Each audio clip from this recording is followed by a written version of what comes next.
Você recebeu minha mensagem? E aí, cabeça de cuia? Aí, mano, beleza, cara?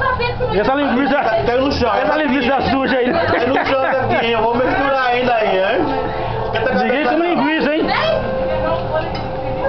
Fala aí, Té. É sério? Tá longe. Qual é o nome dele? Pica-pau? Como é que é? Ah, Júnior. Fala aí, Júnior. É? Cabeça arrepiada. Tá todo mundo aqui.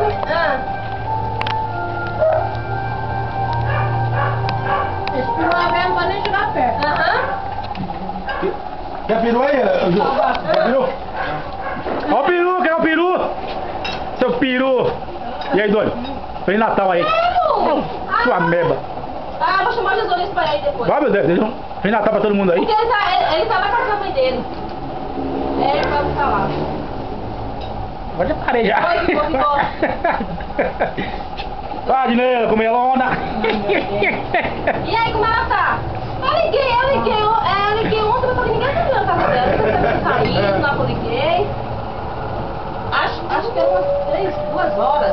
Vai, lasca a carne. É, acho que foi Lasca isso. o osso aí, Dineuza. Ah, deveria ter isso mesmo, é. Sandra tá namorando no telefone. Você acabou da frente, ô cururu.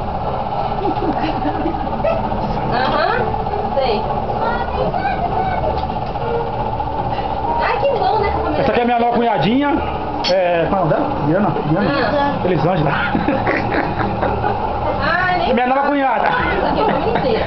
Ali, Léo, cabeça de bagre. Oi? Agora vou final. É o quê?